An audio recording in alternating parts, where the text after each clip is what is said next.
नमस्कार साथियों, आप लोगों को स्वागत है फिर से एक बार लुसेंट के इस सेशन में। जैसा कि हम कल आपको बोले थे कि लुसेंट का मैं सेशन लेकर आया हूँ।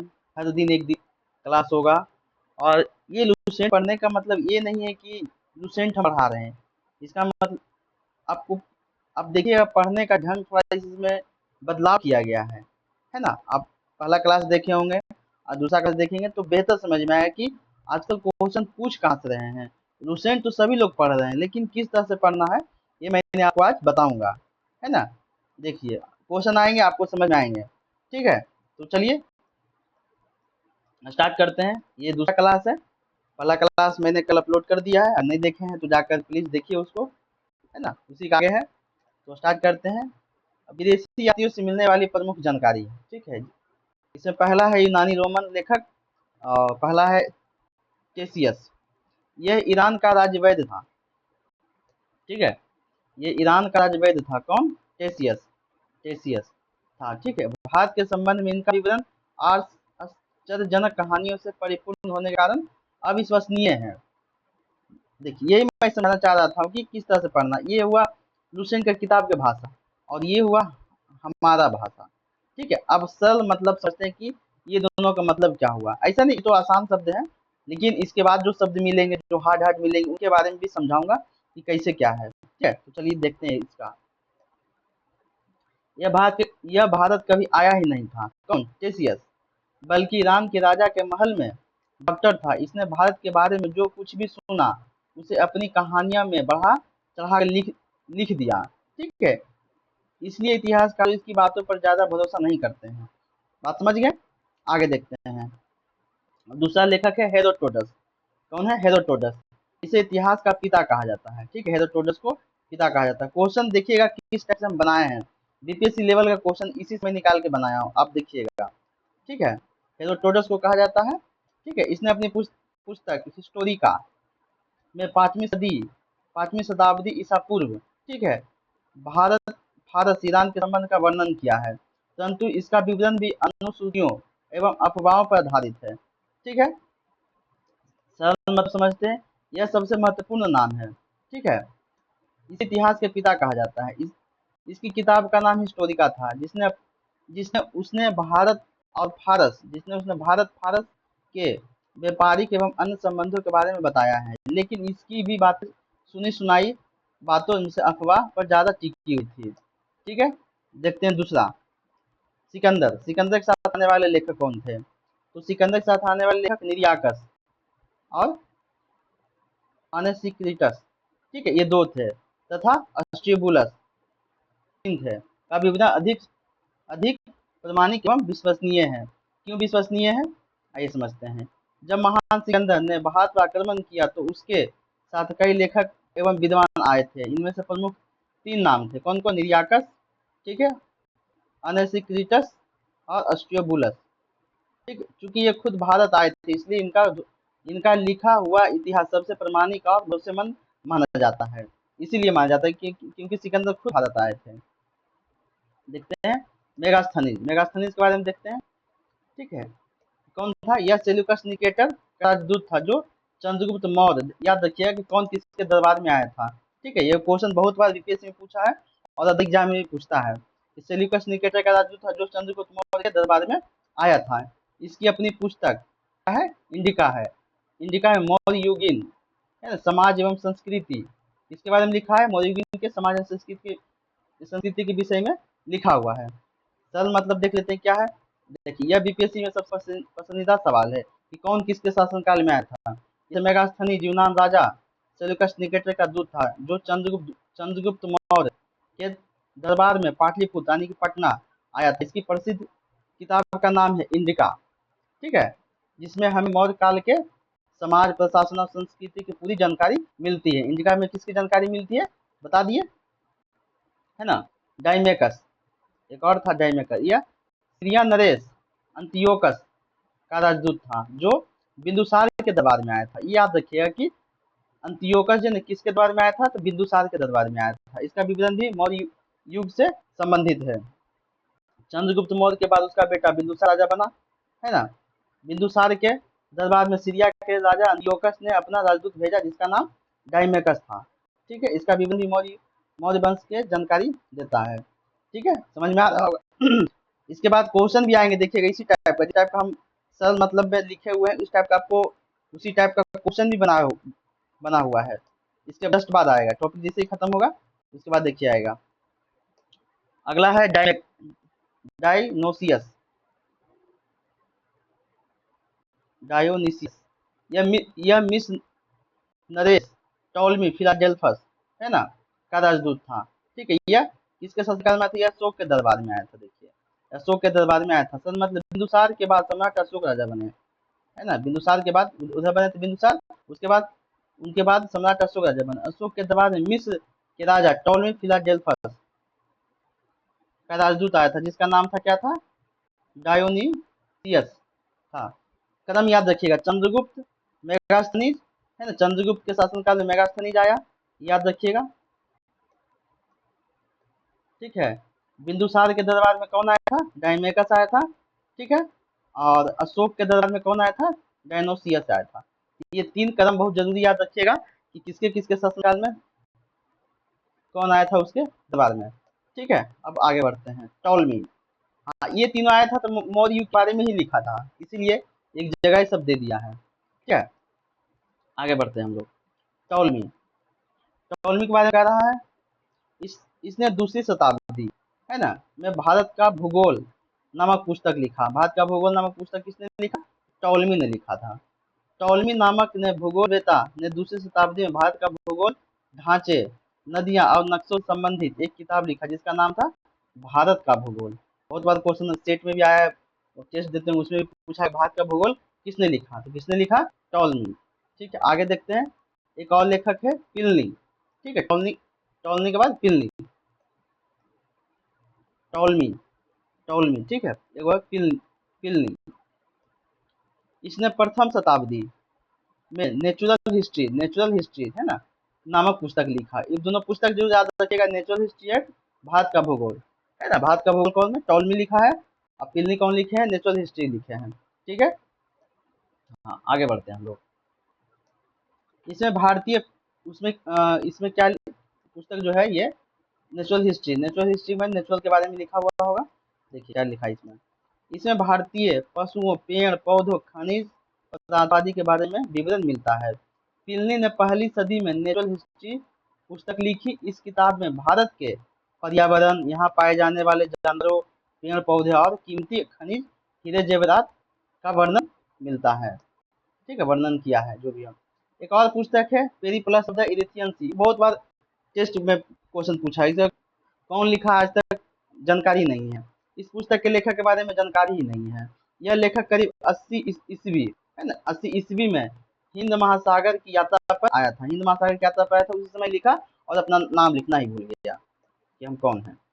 देखिए, इसने उस समय के भारत के बंदरगाहों तथा व्यापारिक वस्तुओं के बारे में जानकारी दी थी कि कौन कौन बंदरगाह था, क्या क्या वस्तुएं थी उस समय। सर मतलब है, यह एक ऐसी अनोखी किताब है जिसके लेखक के नाम आज तक किसी को नहीं पता, अज्ञात लेखक है। यह लेखक 80 ईस्वी के आसपास समुद्र के रास्ते से भारत आया था।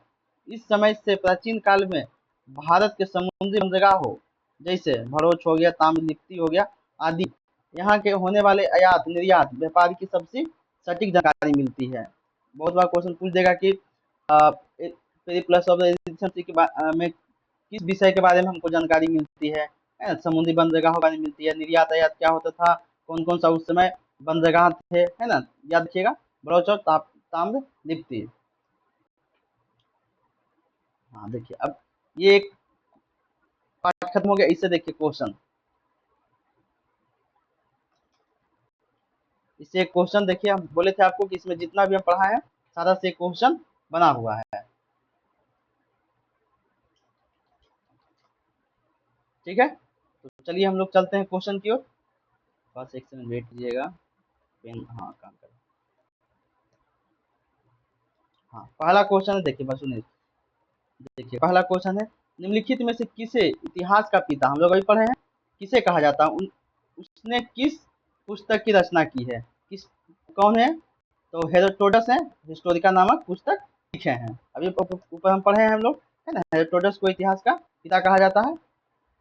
ठीक है। 5वीं सदी में भारत और फारस के संबंध में वर्णन किए थे उसमें। ठीक है, आगे हम लोग बढ़ते हैं। ईरान का देखिए, ईरान का वह राज वैद कौन था जिसका भारत के संबंध विवरण केवल आश्चर्यजनक कहानियां मतलब अफवाह वह अफवाह पर आधारित होने के कारण अविश्वसनीय माना जाता है। तो कौन है ये? टेसियस। हम लोग पढ़े अभी थोड़ा देर पहले ही। कौन थे वो? टेसियस। ठीक है, टेसियस भी लिखे थे। उनका भी कहानी कभी आया ही नहीं थे, इसलिए वो अपने मन से जो भी था लिख दिए। तीसरा क्वेश्चन, यूनानी राजदूत यूनानी राजदूत मेगास्थनीज है ना, इसके प्रसिद्ध पुस्तक क्या है? इडिका है, की रचना की थी। किस यूनानी राजा का राजदूत बनकर भारत आया था? तो हम लोग अभी थोड़ा देर पहले हैं, किसका? Nicator, Seleucus Nicator. किधर है सेल्यूकस निकेटर? है ना।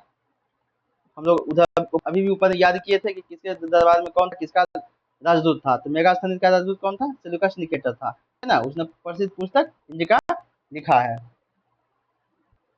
आगे बढ़ते हैं हम लोग हैं। 4 क्वेश्चन। मौर्य साम्राज्य देखिए, मौर्य साम्राज्य बिंदुसार बिंदुसार के दरबार में कौन आया था? दस दरबार में आने वाला सीरिया नरेश अंतियोकस का राजदूत। हाँ, राजदूत पूछ रहा, राजदूत कौन था? तो कौन था? डाईमेकस हो जाएगा। किधर डाईमेकस? डाईमेकस ये डाईमेकस ही आया था, है ना। याद रखिएगा, ऊपर पढ़ाया भी है, इस वजह से आप लोग को याद रखना है। देखिए, मिस्र के राजा टॉलमी फिलाडेल्फस का राजदूत डाईमेकस, है ना, निम्नलिखित में से किसके दरबार में आया था? हाँ, ये याद रखिएगा कि डाईमेकस जो है ना, सॉरी,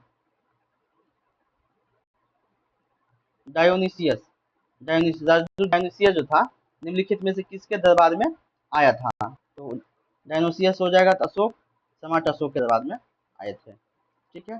प्रथम शताब्दी प्रथम शताब्दी ईसा पूर्व, प्रथम शताब्दी ईसवी ईसवी पूर्व ईसवी में नेचुरल हिस्ट्री लिखा था, जिसमें पेड़ पौधा और ये के बारे में लिखा गया था। नामक पुस्तक किसने लिखी? जिसमें भारतीय पशु और पेड़ पौधे और खनिज पदार्थों का विवरण मिलता है। तो कौन लिखा था? ये हो जाएगा प्लिनी। ठीक है, प्लिनी। आगे देख लेते हैं। हाँ, देखिए एक आगे अभी पढ़े हम लोग।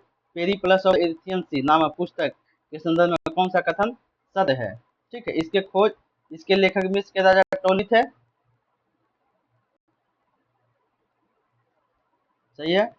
इस लेखक के बारे में कोई जानकारी उपलब्ध नहीं है, अज्ञात है। सॉरी, पेरीप्लस ऑफ एशियन सी नामक पुस्तक के समय कौन सा कथन सही पूछ रहा है। यह मिस्र के नहीं थे। ठीक है, राजा टोलमी थे। इसके लेखक मिस्र के राजा टोलमी नहीं थे। इसका तो अज्ञात है, अभी तक नाम पता ही नहीं चला है। ठीक है, इसके लेखक के बारे में कोई जानकारी उपलब्ध नहीं है, ये सही है, अज्ञात है। ठीक है, यह पुस्तक मौर्य शासन व्यवस्था के विस्तृत वर्णन करता है। ये पुस्तक जो है ना, बंदरगाहों या निर्यात क्या होता है उसके बारे में बताया गया है। ठीक है, हम लोग आगे बढ़ते हैं। अ, देख लेते हैं, कुछ कठिन सवाल भी बनाया है हमने। आइए इसका आंसर देखते हैं क्या है। कह रहा है, सिकंदर के साथ बताने वाले लेखों के संबंध में विचार किए। 3 गो आया था, शायद ये तीनों है। निर्याकस, अनसिक्रेटस, ऑस्ट्रियोबुलस, ये 3 साथ आया था। ठीक है, इसमें हो जाएगा 1 2 3 सभी हो जाएगा। ठीक है, आगे बढ़ते हैं। देखिए, अब बोले थे ना कि इस टाइप का क्वेश्चन बीपीएससी चाहे हर एग्जाम में बहुत पूछता है कि किसके दरबार में कौन आया था, है ना। जैसे मेगास्थनीज किसके दरबार में आया था? चंद्रगुप्त मौर्य के दरबार में आया था। ठीक है, और डाईमेकस बिंदुसार सही है। डायनोसियस अशोक, अभी हम लोग पढ़े ऊपर में। मिलान करने वाला बहुत बार पूछ देता है कि कौन किसके दरबार में आया था। ठीक है, तो ये तीनों ही मैच कर रहा है, तो इसमें आंसर हो जाएगा 1 2 3 सभी सही। ठीक है, एक और क्वेश्चन है। Periplus of the Asian sea, वही जिसका नाम अभी तक नहीं पता चला है। ठीक है, ज्ञात है। भारत का भूगोल पुस्तक के संदर्भ में निम्नलिखित कथनों पर विचार कीजिए। आइए विचार करते हैं। एक सेकेंड। भारत का भूगोल नामक पुस्तक दूसरी शताब्दी में टॉलमी द्वारा लिखी गई थी। सही है। ठीक है, अभी हम लोग ऊपर पढ़े अभी, टॉलमी द्वारा ही लिखा गया था। ठीक है, पेरी प्लस ऑफ एशियन सी का अज्ञात लेखक कर 80 ईस्वी में हिंद महासागर आया था, यात्रा पर आया था। उसने भारतीय बंदरगाह की जानकारी दी थी। बिल्कुल भी सही है, तो दोनों सही है, यानी कि 1 और 2 दोनों। ठीक है, हम लोग आगे बढ़ते हैं। अच्छा, यहाँ आंसर भी सबका दिया हुआ है, तो देख लीजिएगा एक बार, है ना। सबका आंसर यहाँ दिया हुआ है। तो आप लोग एक बार मिला लीजिएगा ठीक से। इसे तो सही से बताए ही हैं, लेकिन फिर भी आप एक बार मिला लीजिएगा। ठीक है, आगे हम लोग बढ़ते हैं। अब आते हैं चीनी लेखक। दोस्तों अगर सेशन अच्छा लग रहा होगा तो प्लीज़ एक बार लाइक कीजिए, ताकि हमें भी लगे कि किसी को तो अच्छा लग रहा है। ठीक है, आगे बढ़ते हैं। चीनी लेखक फाहियान, उसी तरह हम पढ़ेंगे, जिस तरह से ऊपर पढ़े हैं उससे भी नीचे पढ़ेंगे। ठीक है, यह चीनी यात्री गुप्त नरेश चंद्रगुप्त द्वितीय के दरबार में आया था। चीनी फाहियान जो था ना, चंद्रगुप्त द्वितीय के शासनकाल में शासनकाल या फिर उसके दरबार में आया था। फाहियान गुप्त वंश के प्रसिद्ध राजा चंद्रगुप्त द्वितीय, याद रखिएगा कि चंद्रगुप्त द्वितीय है लिखा हुआ, ये हमेशा याद रखिएगा, जिन्हें चंद्रगुप्त विक्रमादित्य भी कहते थे। चंद्रगुप्त विक्रमादित्य भी कहते हैं, के समय में भारत आया था फाहियान। ठीक है, इसने अपने विवरण में मध्य प्रदेश के समाज और एवं संस्कृति के बारे में वर्णन किया है। किसके कहाँ के वर्णन किया है? तो मध्य प्रदेश के समाज और संस्कृति के बारे में वर्णन किया है। इसने भारत के मध्य भाग, है ना, विशेषकर मध्य प्रदेश के क्षेत्र में सामाजिक जीवन, लोगों के रहन सहन और उसकी संस्कृति का वर्णन अपनी किताब में किया है। ठीक है, इसने मध्य प्रदेश की जनता को सुखी एवं समृद्धि बताया है। वहाँ के लोग कैसे हैं? सुखी और समृद्धि हैं। इनके अनुसार उस समय मध्य प्रदेश के लोग आर्थिक रूप से बहुत मजबूत और सुखी और कुशल थे। ठीक है, और ये 14 वर्ष तक भारत में रहा था। कितने वर्ष तक रहा था? तो 14 वर्ष तक रहा था। फाहियान ने भारत में बौद्ध ग्रंथों की खोज और पवित्र स्थानों के दर्शन के लिए कुल 14 वर्ष का लंबा समय बिताया था। कुल कितने वर्ष लंबा बिताया था? तो याद रखिएगा, फाहियान 14 वर्ष, 14 वर्ष। ठीक है, आगे बढ़ते हैं। अगला लेखक कौन सा है? संगयुगन। ठीक है, देखिए ये आया था कब? 518 में भारत आया था। संयुक्त छठी शताब्दी की शुरुआत में, यानी 518 ईस्वी में चीन से भारत के दौरे पर आया था। ठीक है, और कह रहा है कि इसने अपने 3 वर्षों की यात्रा में बौद्ध धर्म के प्राप्तियां एकत्रित किया। ठीक है, देख लेते हैं। यह भारत में केवल 3 वर्ष रहा, यानी 18 से 21 तक, 518 से 521 तक रहा। इस दौरान इसका मुख्य काम बौद्ध धर्म के प्रतियां, किताबें और पवित्र अवशेषों को इकट्ठा करना, ताकि उन्हें अपने साथ चीन ले जा सके, है ना। ये काम किया 3 साल में ये। वेनसांग किसके? ह से वेनसांग, ह से हर्षवर्धन, याद रखिएगा सीधा सीधा, है ना। शासनकाल में आया था। वेनसांग कब आया था? हर्षवर्धन शासनकाल में। यह चीनी यात्री में सबसे प्रमुख नाम है। प्रमुख नाम सबसे कौन सा है? वेनसांग। यह पुष्यभूति वंश के महान राजा हर्षवर्धन, है ना, के समय भारत आया था। पुष्यभूति वंश उस समय चल रहा था, और उसका महान राजा कौन था? हर्षवर्धन के समय भारत आया था। याद रखने का चीज वही बताया, ह से हेनसंग, ह से हर्षवर्धन, है ना, यहाँ भी बताया गया है। चलिए, वेनसांग 629 ईस्वी में चीन से भारतवर्ष के लिए प्रस्थान किया, और लगभग 1 वर्ष की यात्रा के बाद सर्वप्रथम वह भारतीय राज्य कपिसा पहुंचा था। ठीक है, 1 वर्ष के बाद। देखिए, कह 629 ईस्वी में चीन को छोड़ा। उस समय रास्ते में बहुत कठिन थे। उस समय रास्ते बहुत कठिन थे, इसलिए पैदल और पहाड़ों होते हुए उसे भारत पहुंचने में 1 साल लग गया। भारतीय सीमा के अंतर्गत उसने सबसे पहले कपिसा, जो आज के अफगानिस्तान पाकिस्तान के क्षेत्र में पड़ता है, कपिसा याद रखिएगा, है ना। कपिसा आज का कौन सा है? अफगानिस्तान और पाकिस्तान के क्षेत्र में राज्य में कदम रखा था। सबसे पहले वहीं आया था, उसके बाद भारत में एंट्री किया।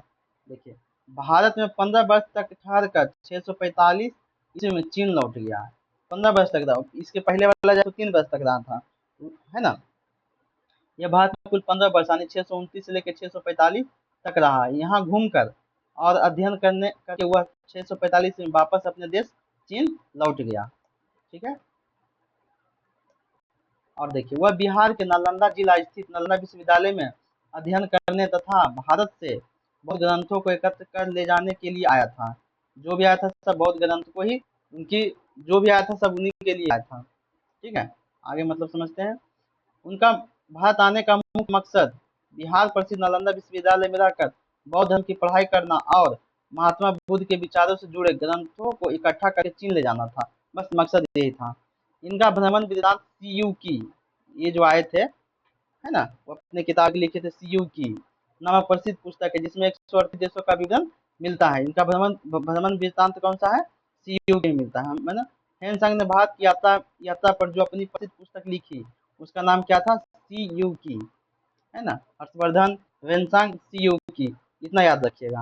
इस किताब में उन्हें उस समय 138 देशों या क्षेत्रों में आंखों देखा हाल दर्ज किया था, 138 देश उस समय देख लिए थे, कहने का मतलब। देख लेते हैं। इसने हर्षकालीन समाज, धर्म और राजनीति के बारे में वर्णन किया है। हर्षवर्धन के काल में समाज के साथ धर्म क्या था, राजनीति के बारे में वर्णन किया है। ठीक है, सीयू की, ये थे ना। इसकी किताब में राजा हर्षवर्धन के समय भारतीय समाज, उस समय दौर के हिंदू बौद्ध धर्म की स्थिति या शासन व्यवस्था, है ना, राजनीति की बहुत सटीक, मतलब सटीक जानकारी मिलता है, सीयू की में से मिलता है। और क्या कह रहा है, इसके अनुसार सिंध का राजा शुद्र था। सिंध का राजा सीयूकी में लिखे कि सिंध का राजा उस समय कौन था? शुद्र था। ह्वेनसांग ने अपनी पुस्तक में साफ लिखा है कि उस समय सिंध प्रांत, है ना, सिंध प्रांत का राजा जो शासन कर रहा था वह जाति से शुद्र था। ठीक है। ह्वेनसांग ने बुद्ध की प्रतिमा के साथ असुर और शिव शिव की प्रतिमाओं का भी पूजन किया था। ह्वेनसांग ने, देखिए, ताकि वह खुद एक बौद्ध भिक्षु भिक्षु था, लेकिन भारत में धार्मिक उदारता से प्रभावित होकर उसने भगवान बुद्ध की मूर्ति के साथ हिंदू देवी देवताओं भगवान सूर्य और भगवान शिव की मूर्तियों का भी श्रद्धापूर्वक पूजा किया था। अपने बुद्ध था, लेकिन यहाँ आया तो हिंदी देवी देवताओं, सूर्य और भगवान शिव की मूर्तियों का श्रद्धापूर्वक पूजा किया था। ठीक है। कह रहा है कि जब ह्वेनसांग नालंदा विश्वविद्यालय छात्र के रूप में पढ़ रहा था, तब वहाँ का वाइस चांसलर यानी कुलपति कौन था? महान बौद्ध विद्वान आचार्य शिलभद्र थे। ये भी बहुत बार पूछा है ना। जब ह्वेनसांग आया था तो उस समय नालंदा विश्वविद्यालय के कुलपति कौन थे? तो शिलभद्र थे। याद रखिएगा, हमेशा पूछता है, शिलभद्र थे। ठीक है। कह रहा है यह विश्वविद्यालय बौद्ध दर्शन के लिए प्रसिद्ध था। नालंदा जो था पूरी दुनिया में मुख्य रूप से बौद्ध दर्शन, है ना, और महायान बौद्ध धर्म उच्च शिक्षा का सबसे बड़ा केंद्र था। ठीक है। अब आते दूसरा इत्संग। यह 7वीं शताब्दी के अंत में भारत आया था। ठीक है। ह्वेनसांग ह्वेनसांग के चीन लौटने के कुछ सालों के बाद, ह्वेनसांग जब चीन लौट गया उसके कुछ सालों के बाद यानी कि 7वीं शताब्दी के आखिरी आखिरी दशक यानी कि 671 ईस्वी के बाद इत्संग नाम का एक और चीन यात्री भारत आया था। सबसे लास्ट में आया था, कहने का मतलब है। ठीक है। इसने ह्वेनसांग कौन सा पुस्तक लिखा था? याद रखिएगा, सीयू की। इसने अपने विवरण में नालंदा विश्वविद्यालय, विक्रमशिला विश्वविद्यालय तथा अपने समय के भारत का वर्णन किया है। ठीक है। बिहार स्पेशल के लिए बहुत जरूरी है। इत्संग ने अपनी किताबों में न केवल नालंदा विश्वविद्यालय का वर्णन किया, बल्कि बिहार के भागलपुर में स्थित विक्रमशिला विश्वविद्यालय और उस समय भारतीय समाज की स्थिति का भी बहुत शानदार विवरण किया है। हो गया। अब हम लोग क्वेश्चन के चलते हैं। देखिएगा दोस्तों, मैंने किस तरह से जो अभी पढ़ाया है उसका क्वेश्चन हम किस तरह से बनाए हैं, इस ध्यान दीजिएगा। हूबहू बीपीएससी में इसी टाइप का क्वेश्चन पूछता है तो लूसेंट, लेकिन क्वेश्चन जो बनाया है जस्ट लाइक एकदम बीपीएससी बनाया है। देखिए,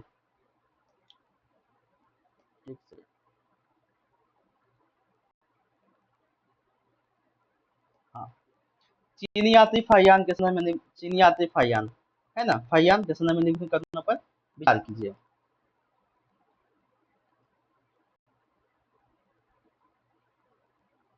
कह रहा है वह गुप्त चंद्रगुप्त द्वितीय के दरबार में आया था। फाहियान चंद्रगुप्त द्वितीय, है ना, बोले थे याद करने के लिए, द्वितीय के दरबार में आया था, तो ये सही है। ठीक है। वह अपने यात्रा विवरण का मुख्य रूप से दक्षिण भारत में होगा दोस्तों। ये एमपी तक ही रह गया था, एमपी के बारे में, मध्य प्रदेश तक ही लगा। वहीं के बारे में बताया था कि वहाँ के लोग बहुत ज्यादा समृद्धि कुशल है ना, कि चोल समाज, चोल वहाँ तक नीचे तो गया ही नहीं है, तो ये तो गलत हो जाएगा। वह भारत में कुल बताए थे 14 वर्ष तक रहा था, है ना, तो ये सही है, एक ये सही है, यानी कि इसका आंसर हो जाएगा एक और 3। ठीक है। हाँ, देखिए व्याख्या भी दिया हुआ यहाँ पर है कि बिल्कुल एक बिल्कुल सही है। फाहियान गुप्त वंश के राजा चंद्रगुप्त द्वितीय विक्रमादित्य, जिसको विक्रमादित्य कहा जाता है, समय भारत आया था। दो गलत क्यों है? ठीक है। फाहियान ने दक्षिण भारत नहीं बल्कि मध्य प्रदेश के समाज एवं संस्कृति का वर्णन किया था और वहाँ के जनता सुखी और समृद्धि बताया था। ठीक है। कथन 3 सही है। क्यों सही है? वह 14 वर्ष तक भारत में निवास निवास निवास कर रहा था, अतः मतलब 3 जो है ना बिल्कुल सही है। चलिए देखते हैं।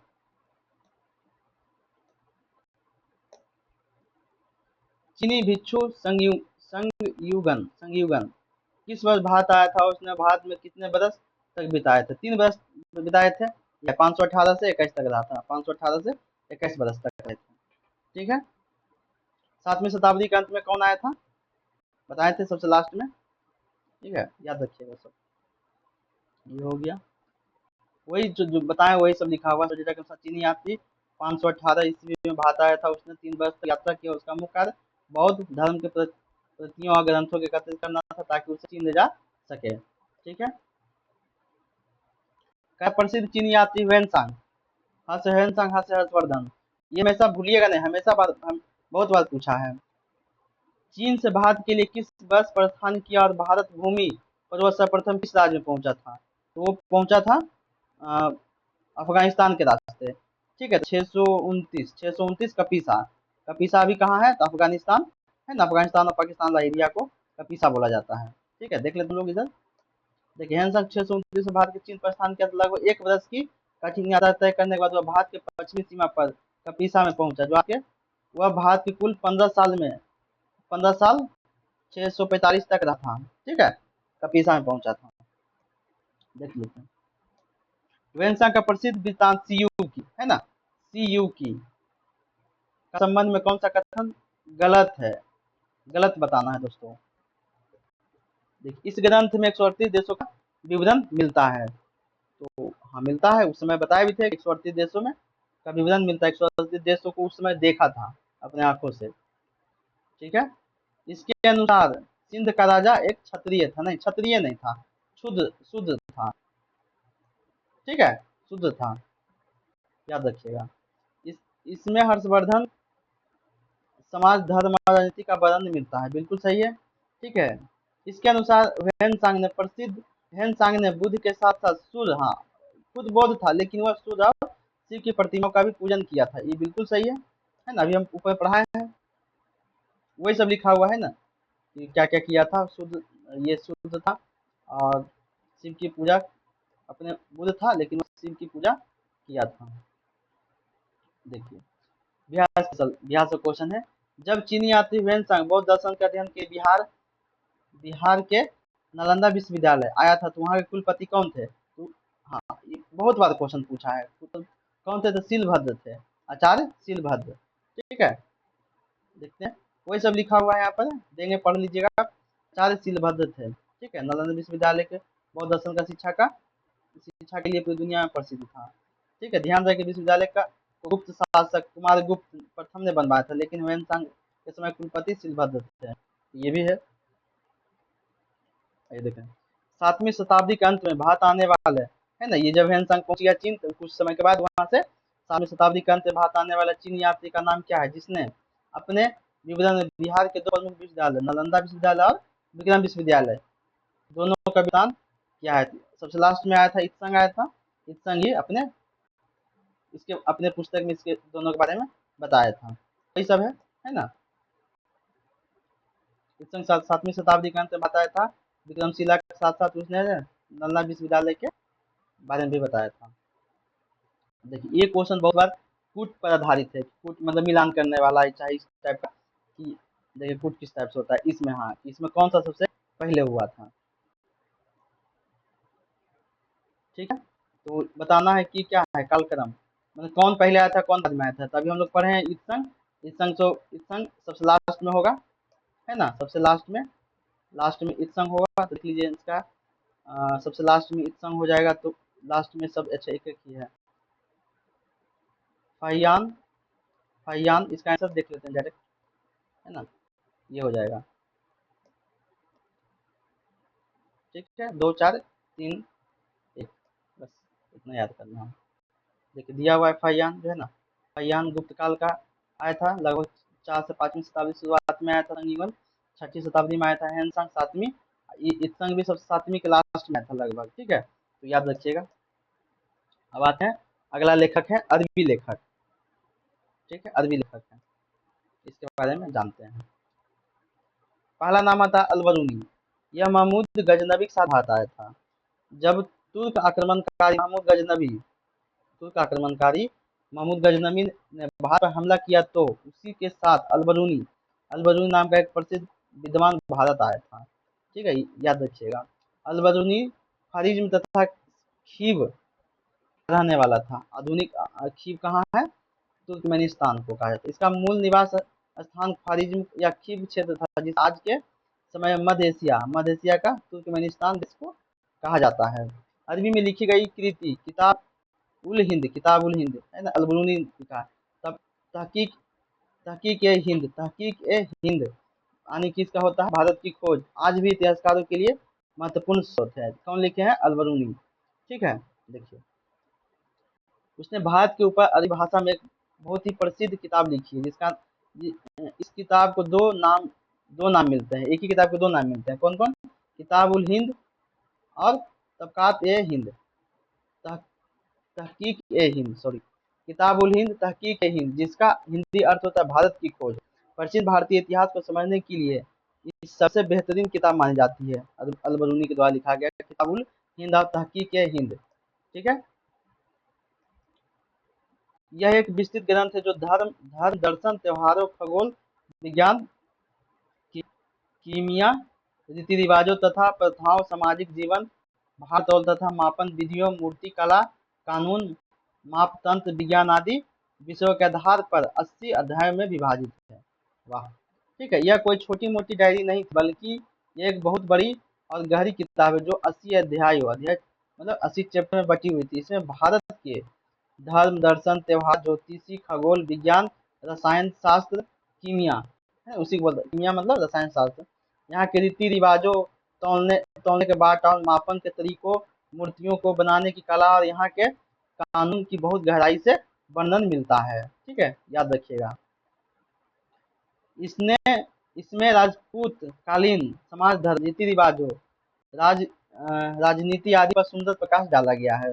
अलबरूनी ने भारत आया तब यहाँ उत्तर भारत में राजपूत राजाओं का दौर शुरू हो रहा था, इसलिए उसकी किताब से विशेष रूप से राजपूत काल के है ना समाज, हिंदू धर्म और उस समय के राजनीतिक का सजीव चित्रण मिलता है। ठीक है, अब दूसरा है इब्न बतूता। बहुत ही फेमस नाम है इब्न बतूता। इसके द्वारा अरबी भाषा में लिखा गया यात्रा वृत्तांत है रहला। बहुत बार पूछा है रहला, इब्न बतूता रहला है ना। 14वीं शताब्दी में भारतीय उपमहाद्वीप के सामाजिक तथा सांस्कृतिक जीवन के विषय में बहुत ही प्रचुर तथा सबसे रोचक जानकारियां देता है। देखिए क्या कह रहा है, इब्न बतूता ने अपने अरबी भाषा में अपनी यात्रा की जो भी कहानी लिखी, उस किताब का नाम रहला है। ठीक है, यह 14वीं शताब्दी यानी 1300 ईस्वी बाद है ना के भारत के समाज, यहाँ के लोगों के रहन सहन और संस्कृति के बारे में सबसे मजेदार और भरपूर जानकारी देने वाला ऐतिहासिक स्रोत है। ठीक है, रहला कहा 1333 ईस्वी में दिल्ली पहुंचने पर इसकी विद्वता है ना विद्वता से प्रभावित होकर सुल्तान मोहम्मद बिन तुगलक उसे दिल्ली का काजी या न्यायाधीश नियुक्त किया था। कहने का मतलब है कि इब्न बतूता मोरक्को यानी मोरक्को कहाँ है? अफ्रीका से घूमते हुए 1333 ईस्वी में दिल्ली पहुंचा। उस समय दिल्ली का सुल्तान कौन था? मोहम्मद बिन तुगलक, MBT जिसको बोलते हैं, MBT। ठीक है, सुल्तान था। सुल्तान इसकी बुद्धिमानी है ना, बुद्धिमत्ता मतलब बुद्धिमानी है, तो ठीक है, बुद्धिमत्ता यानी बुद्धिमानी और ज्ञान से इतना प्रभावित हुआ कि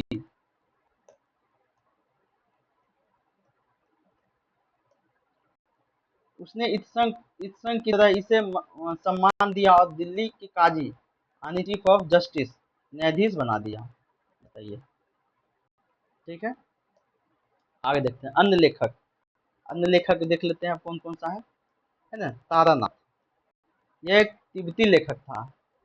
तारानाथ भारत का नहीं बल्कि एक तिब्बत का रहने वाला एक बौद्ध लेखक और लामा था, है ना। जैसे आज दलाई लामा होता है, उसी तरह का लामा यहीं से निकला है। ठीक है,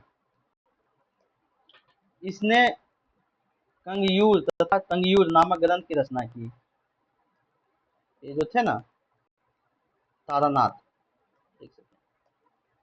ये जो थे तारानाथ, इसने कंगियूर तथा तंगियूर नामक ग्रंथ की रचना की। बहुत बार पूछा है, टेस्ट में भी आता है।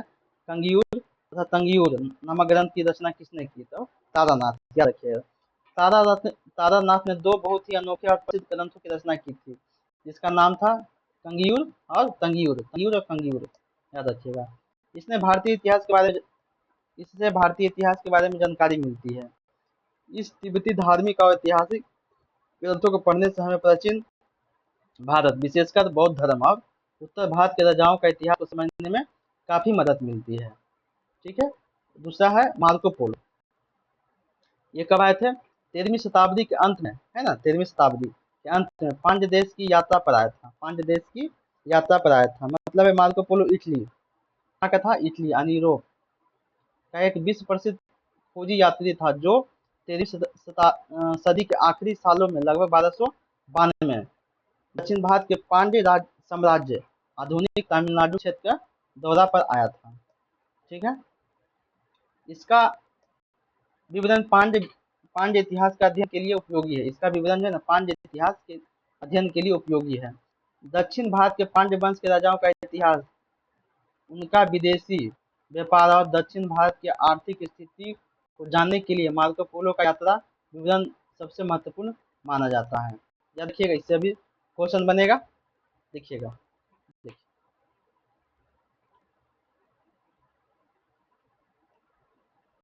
ऊपर नीचे थोड़ा हो गया है। सत्य कथन, पहले पढ़ते हैं ये कि सत्य कथन पूछ रहा है, कौन सा कथन सत्य है। ठीक है।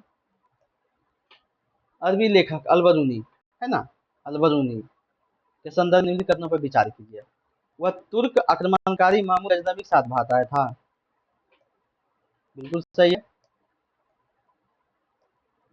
अपने पूछा किताबुल हिंद, अलबरूनी किताबुल हिंद ने लिखा था, है ना, फारसी भाषा में लिखा था। क्या है भाई इसका आंसर?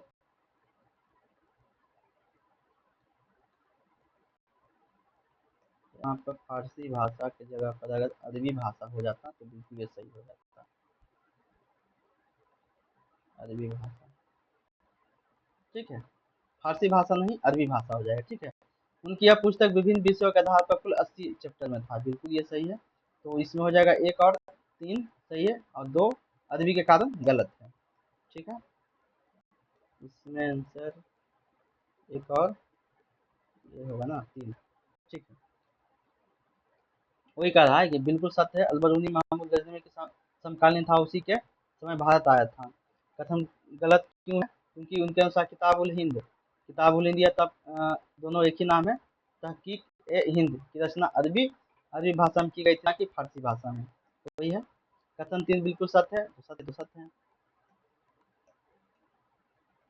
ठीक है। अलबरूनी मूल से किस क्षेत्र या आधुनिक देश के निवासी था, जिसे प्राचीन काल में ख्वारिज्म, हाँ ख्वारिज्म या खीव खीव कहा जाता, तुर्कमेनिस्तान कहा जाता था, है ना, याद रखिएगा। ख्वारिज्म या खीव किसको कहा जाता था? तुर्कमेनिस्तान को कहा जाता था।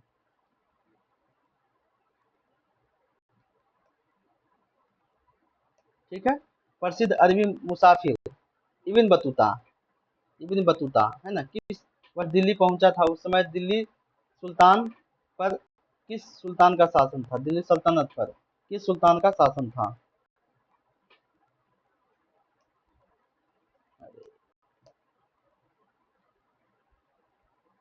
मोहम्मद बिन तुगलक, है ना, 1333 ईस्वी में मोहम्मद बिन तुगलक।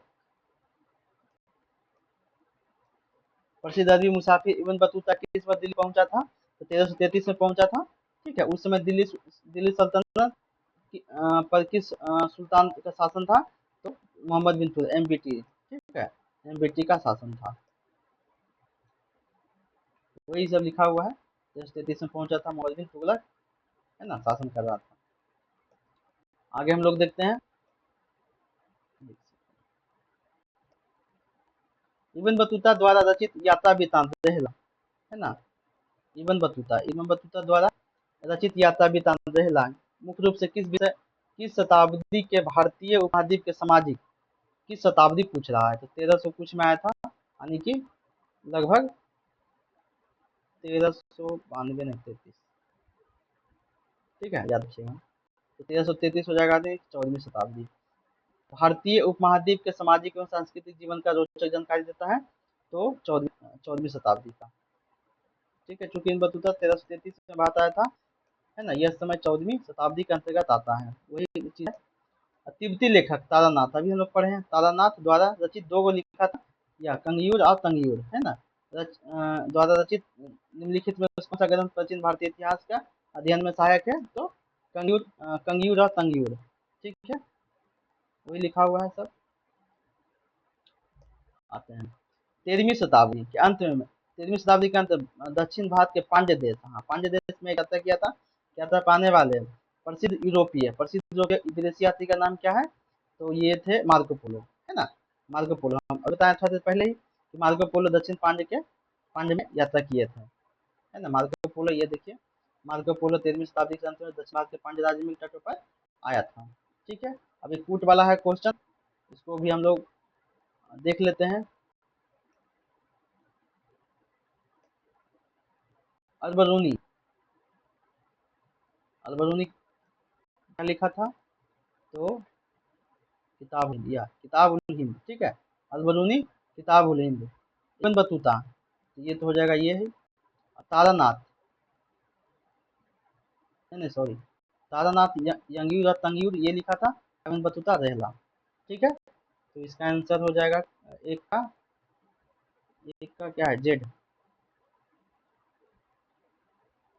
एक का जेड, एक का जेड और दो का एक्स, दो का एक्स, थ्री का बाई, यानी बी नंबर हो जाएगा।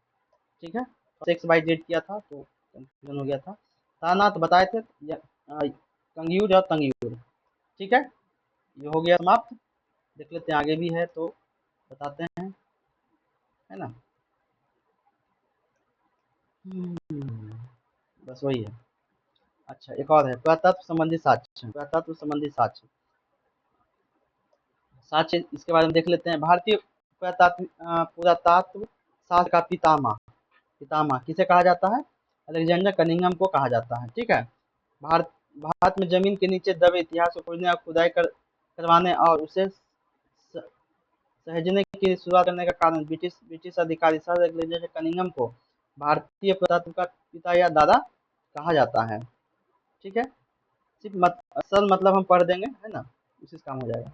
देखिए, कनिंघम के अलावा कुछ और विदेशी पुरातत्वविद थे जो जिन्होंने दक्षिण भारत के प्रमुख ऐतिहासिक स्थलों जैसे भट्टी भट्टी प्रोल प्रोलू भट्टीप्रोलु, घंटसाला और अमरावती के जमीन की खुदाई मंथन करके प्राचीन अवशेष बाहर निकाले थे। तो याद रखिएगा, भट्टीप्रोलु, घंटासाला घंटासाल साला घंटा घंटसाला घंटसाला। ठीक है, अमरावती की जमीन में हुआ था।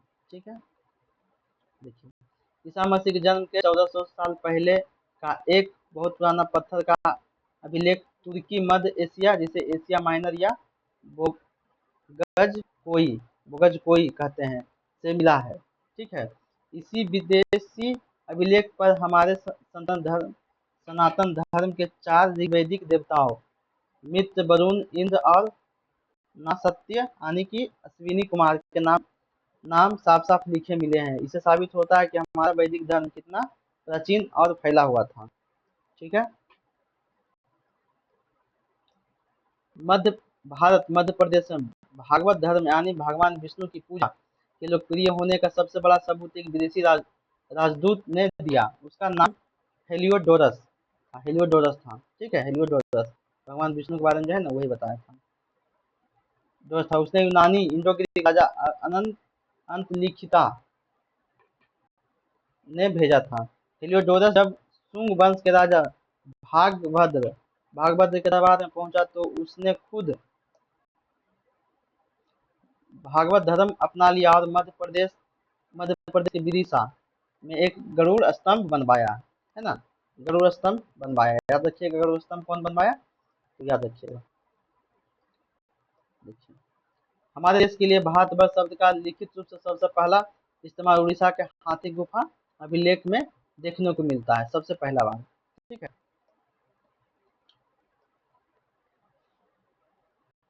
कहा दुर्भिक्ष का मतलब होता है अकाल, है ना। सर्वप्रथम दुर्भिक्ष की जानकारी देने वाला अभिलेख सहगौरा अभिलेख है। इसमें इस अभिलेख में संकट के काल में उपयोग हेतु खाद्यान्न सुरक्षित रखने का भी उल्लेख मिलता है। दुर्भिक्ष का मतलब होता है अकाल या भुखमरी। अकाल पड़ने की सबसे पहली लिखित जानकारी, है ना, लिखित जानकारी किसे मिलता है? सहगौरा अभिलेख में। सहगौरा अभिलेख में मिलता है। इस अभिलेख में राजा ने आदेश दिया था कि अनाज को सरकारी गोदाम में बचाकर रखो ताकि संकट या अकाल के समय जनता का पेट भरा जा सके। ठीक है। भारत सर्वप्रथम भारत पर होने वाले हुन आक्रमण की जानकारी भीतरी स्तंभ लेख से प्राप्त होता है। भीतरी स्तंभ लेख से सर्वप्रथम भारत पर होने वाले हुन आक्रमण, है ना, भारत पर हुन नाम के खतरनाक देशी कबीलों ने हमला किया था। इस भयानक आक्रमण की सबसे पहली जानकारी उत्तर प्रदेश के भीतरी स्तंभ लेख, उत्तर प्रदेश के भीतरी स्तंभ लेख जो गुप्त राजा स्कंदगुप्त का है से मिलता है। ठीक है। सती प्रथा का पहला लिखित साक्ष्य कौन सा? एरन अभिलेख में मिलता है ना। एरन अभिलेख का शासक कौन था? भानुगुप्त था, से प्राप्त होता है। कहने का मतलब है कि इतिहास में मिली महिला के सती होने का सबसे पहला कानूनी और लिखित सबूत मध्य प्रदेश के एरन अभिलेख, है ना। एरन अभिलेख 510 ईस्वी से मिलता है। यह अभिलेख गुप्त वंश के राजा भानुगुप्त के समय का है, जिसमें उनके एक सैनिक गोपराज की मृत्यु पर उसकी पत्नी की सती होने का जिक्र है ना। याद रखिएगा, बहुत महत्वपूर्ण है एरन अभिलेख। सतवाहन राजाओं का पूरा इतिहास उनके अभिलेखों के आधार पर लिखा गया है। कहने का मतलब दक्षिण भारत में सतवाहन वंश के राजाओं का इतिहास जानने के लिए हमारे पास कोई बड़ी किताब नहीं थी। इतिहासकारों ने उसका पूरा इतिहास केवल उसके द्वारा पत्थरों और गुफाओं पर लिखवाए गए अभिलेखों को पढ़कर ही तैयार किया है सतवाहन वंश के बारे में। ठीक है। रेशम बुनकर की श्रेणियों की जानकारी मंदसौर अभिलेख से प्राप्त होता है। रेशम बुनकर श्रेणियों की जानकारी कौन सा अभिलेख? मंदसौर अभिलेख से प्राप्त होता है। प्राचीन काल में जो मजदूर या कारीगर रेशम के कपड़े बुनते थे, उनकी अपनी एक कमेटी या यूनियन होती थी, जिनकी जानकारी हमें मंदसौर अभिलेख से क्या प्राप्त होता है। ठीक है, आगे बढ़ते हैं हम लोग। कश्मीरी नवपाषाणिक स्थल बुर्ज होम में गर्त आवास यानी गड्ढा खोद के घर बनाने का साक्ष्य मिलता है। कहाँ मिलता है? बुर्ज होम से। ठीक है। बुर्ज होम कहाँ है? जम्मू कश्मीर में है। इनमें उतरने के लिए सीढ़ियाँ होती थी। यहाँ मनुष्य के साथ पालतू कुत्ते को भी दफनाने की प्रथा प्रचलित थी। मतलब है कि कश्मीर में पत्थरों के काल यानी नवपाषाण काल की एक जगह मिली है जिसका नाम है बुर्ज होम। ठीक है। वहाँ के लोग ठंड से बचने के लिए जमीन के अंदर गड्ढा खोद कर घर बनाते थे, जिसे गर्त आवास कहते हैं, कहा जाता है। इन गड्ढों को नीचे जाने के लिए सीढ़ियाँ बनी होती थी। ठीक है। सबसे अनोखी बात यह है कि जब यहाँ कोई इंसान मरता था तो उसकी कब्र में उसके पालतू कुत्ते को भी साथ में दफना दिया जाता था। ठीक है। कह रहा है कि पुरा स्थल यानी एक ऐतिहासिक जगह जहाँ खुदाई के दौरान पुरानी सभ्यता, हथियार, मिट्टी के बर्तन, मकानों के खंडर मिलते हैं, उसी को कहते हैं पुरास्थल। उस स्थान को कहते हैं जहाँ औजार, बर्तन, इमारतों जैसी वस्तुओं का अवशेष मिलते हैं। ठीक है। प्राचीनतम सिक्कों का आहत सिक्के कहा जाता था। प्राचीनतम सिक्कों को आहत सिक्का कहा जाता था। ठीक है। इसी को साहित्य में कर्षार्पण कहा गया है। ठीक है। भारत के सबसे पुराने और शुरुआती सिक्कों कुछ लिखा नहीं होता था, बल्कि चांदी या तांबे के टुकड़े पर ठप्पा, पंच, है ना, आज के हॉलमार्क जो होता है, मार्क निशान बनाए जाते थे। इसलिए इन्हें आहत सिक्के या पंचमार्ग सिक्के कहा जाता था। ठीक है। हमारे प्राचीन बौद्ध एवं हिंदू ग्रंथों में इन्हीं सिक्कों का कर्षार्पण पुकारा गया है। देखते हैं आगे। सर्वप्रथम सिक्कों पर लेख लिखने का कार्य यवन शासकों ने किया। सबसे पहले ठप्पा वाला चलता था, अब यवन शासक ने किया, उस पर कुछ लिखने लगा। ठीक है। सिक्कों पर ठप्पा मारने के बजाय उस पर राजा का नाम, उसकी फोटो और साल तारीख लिखने की शुरुआत भारत के सबसे पहले यवन ही उसमें डेट और फोटो, है ना, कुछ लिखने का, राजा का नाम लिखने का स्टार्ट हुआ था। ठीक है। अब आगे देखते हैं। महत्वपूर्ण अभिलेख उनके शासक। देखते हैं इस तालिका सीधे मिलान करने वाला आता है, सही है। देखिए हाथी गुफा अभिलेख पढ़े अभी, तिथि रहित यानी इसका कोई कोई डेट नहीं लिखा हुआ। कलिंग राज खारवेल है ना के बारे में जानकारी मिलता है। जूनागढ़ जूनागढ़ या गिरनार, जूनागढ़ गिरनार अभिलेख, रुद्रदामन शक राजा, ठीक है। कह रहा है इसे संस्कृत में पहला लंबा शिलालेख जारी करने का श्रेय दिया जाता है, यानी शुद्ध संस्कृत का पहला सबसे बड़ा अभिलेख जो है ना रुद्रदामन का जूनागढ़ अभिलेख ही है। नासिक अभिलेख, इसमें किसकी जानकारी मिलता है? गौतमी बलश्री, ये कौन से सातवाहन काल के हैं। प्रयाग स्तंभ लेख, समुद्रगुप्त गुप्त वंश के महान विजेता राजा। एहोल अभिलेख द्वितीय चालुक्य वंश के राजा जिन्होंने हर्षवर्धन को हराया था। मंदसौर अभिलेख, मालवा नरेश यशोवर्मन, ठीक है। ग्वालियर अभिलेख, प्रतिहार नरेश भोज, ठीक है, याद रखिएगा प्रतिहार नरेश भोज।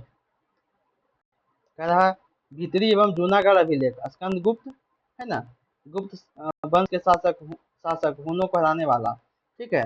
देवपाड़ा अभिलेख, बंगाल शासक विजय सेन, है ना।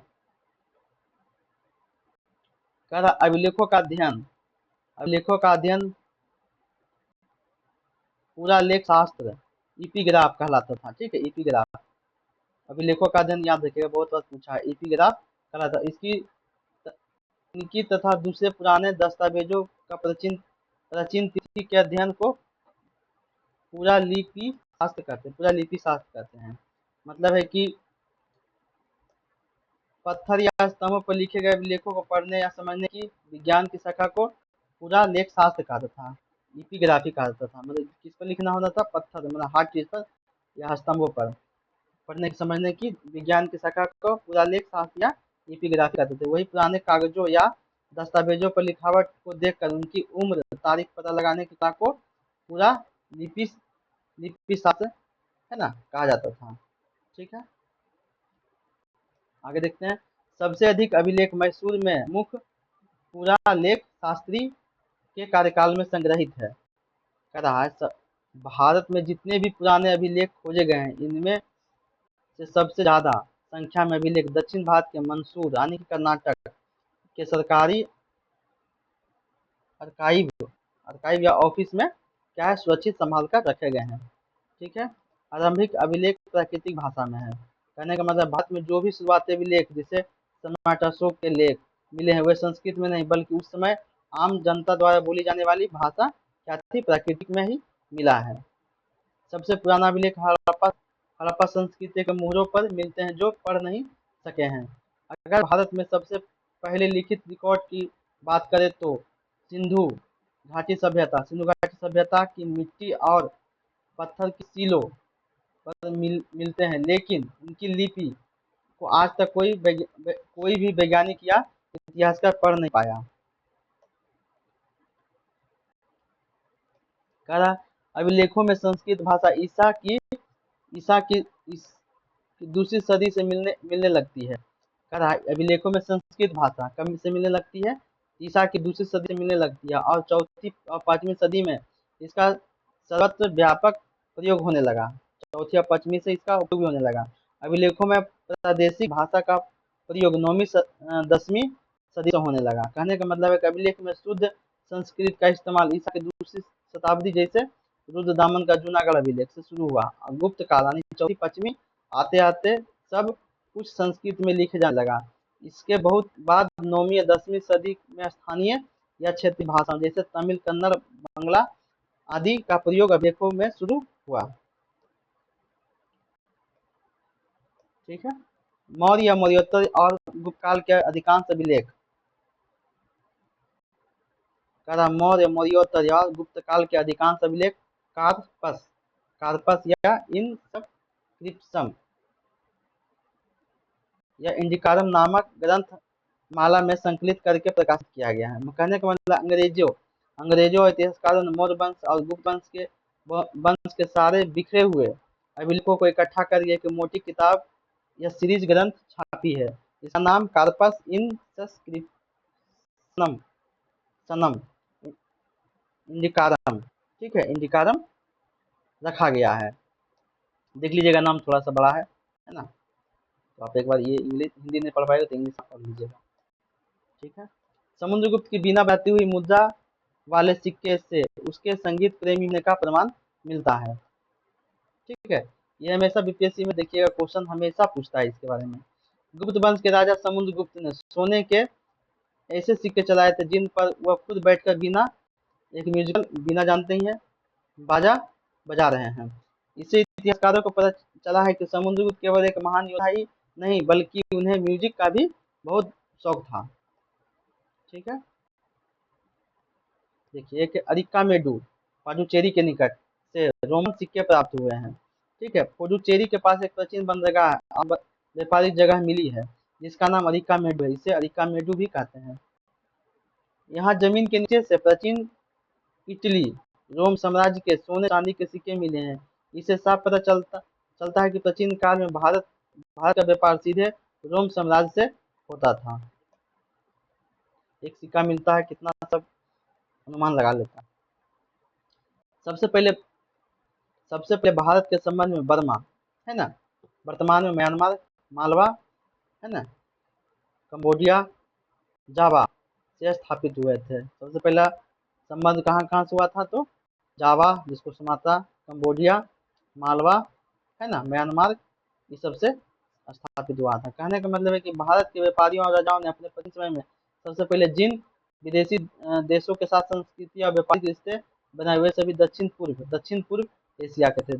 सभी देश देखिएगा दक्षिण पूर्व एशिया के हैं देश हैं। उनके प्राचीन नाम याद रखें, बर्मा, है ना, स्वर्ण भूमि, मलाया को स्वर्ण स्वर्ण द्वीप, कंबोडिया को कम्बोज और जावा को यव द्वीप कहा जाता था, ठीक है। अब आते हैं क्वेश्चन में, जो जो हम लोग पढ़े हैं सबका क्वेश्चन यहाँ दिया गया है। एक सेकंड रुकिएगा दोस्तों, आप लोग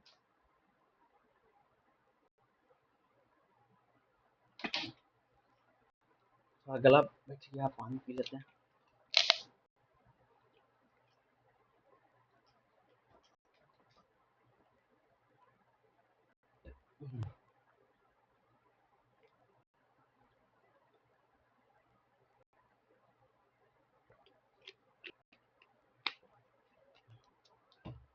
हाँ, तो हम लोग क्वेश्चन देखते हैं।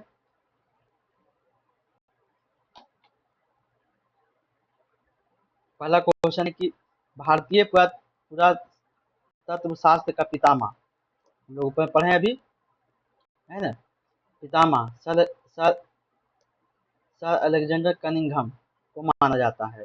ये बिल्कुल सही है ना, हम लोग 2 बार लगभग पढ़ लिए हैं। अभिलेखों अभिलेखों के वैज्ञानिक अध्ययन को पुरालिपिशास्त्र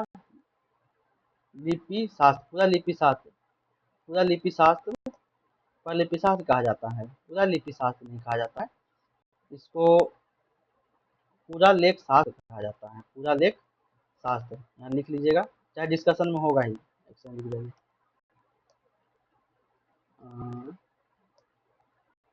पुरालेख शास्त्र, ये देखिए पुरालेख क्यों गलत है, क्योंकि ये पुरालेख शास्त्र कहा जाता था, ठीक है। और भारत भारत के सबसे आरंभिक अभिलेख शुद्ध संस्कृत भाषा में लिखे गए हैं। आरंभिक अभिलेख नहीं लिखे गए, बहुत बाद में लिखा गया था, है ना। आरंभिक अभिलेख तो अशोक के समय में प्राकृतिक मान के चलिए, तो प्राकृतिक प्राकृतिक भाषा हो जाएगा, ठीक है। इस हिसाब से ये भी गलत हो जाएगा और ये भी गलत है, ये सही है सिर्फ, तो सिर्फ केवल एक सही हो जाएगा, केवल एक सही है, ठीक है। हम लोग दूसरा क्वेश्चन देखते हैं। कहता एशिया माइनर क्या है, एशिया माइनर स्थित बोगाजकोई, है ना, से प्राप्त 1400 ईस्वी पूर्व के अभिलेख में किन वैदिक देवताओं का नाम उल्लेखित है। तो हम लोग पढ़े हैं कि क्या क्या है, मित्र, वरुण, इंद्र और नासत्य, यही होगा। अभी हम लोग ऊपर पढ़े हैं मित्र, वरुण, इंद्र और नासत्य, ये है देखिए, मित्र, वरुण, इंद्र और नासत्य, ठीक है। वेशनगर, जिसको कहा जाता था, विदिशा, प्रसिद्ध गरुड़ स्तंभ का निर्माण कराने वाला यूनानी राजदूत है नहीं हेलियोडोरस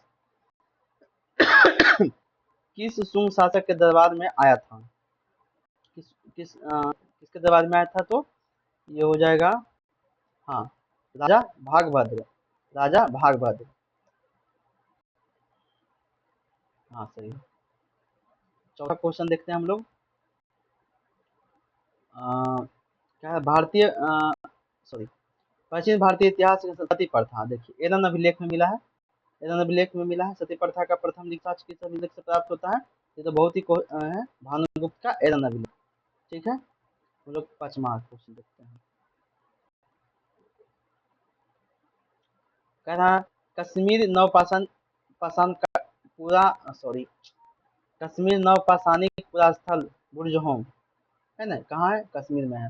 तो सबसे प्रमुख विशेषता निम्नलिखित में से क्या सत्य है? तो वहाँ ठंडी से बचने के लिए गड्ढा में रहते थे, है ना? कौन सा कथन सत्य है? तो आहत सिक्के का भंडार मिला है। आहत सिक्के कहाँ से मिलेगा?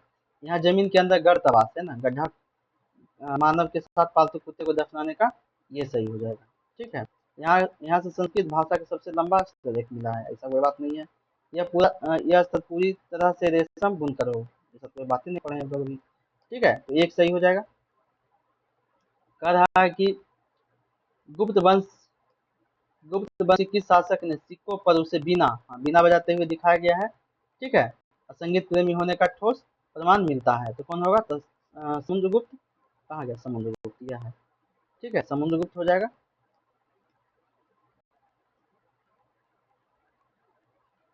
पुडुचेरी, पुडुचेरी देखिए, पुडुचेरी जैसी नाम आ जाएगा तरीका में। ठीक है, निकट स्थित प्राचीन स्थल से रोमन के सिक्के प्राप्त हुए जो प्राचीन भारत और रोमन समाज के बीच घनिष्ठ व्यापार का संबंध दर्शाता है। देखिए आंसर हो जाएगा इसमें टिकामेडू।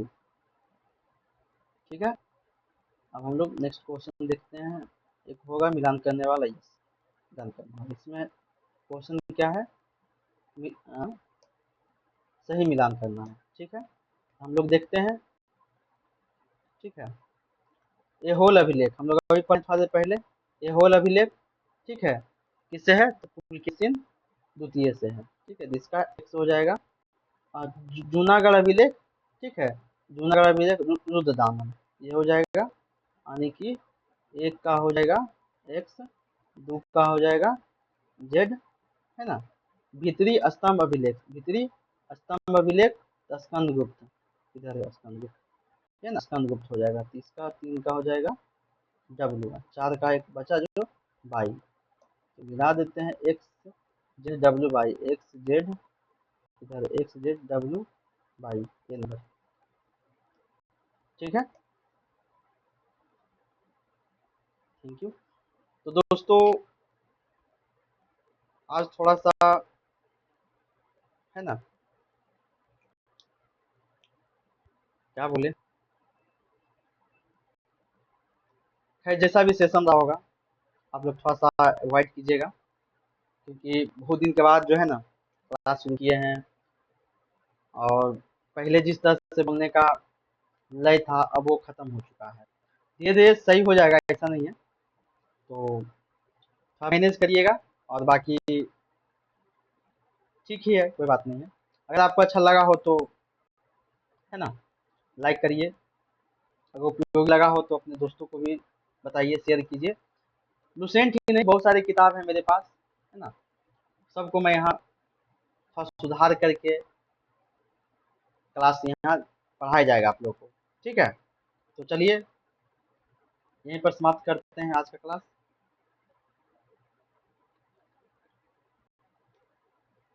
फिर कल मिलेंगे कोई नया सेशन। देखिए करेंट भी शुरू किया गया है, जिनको बीपीएससी 72 में देना है वो कृपया करके अवश्य एक बार जरूर देख लें। भले ही बोलने का ढंग थोड़ा सा ठीक ना हो, लेकिन ये आपके लिए फायदेमंद जरूर होंगे, है ना। चलिए ठीक है।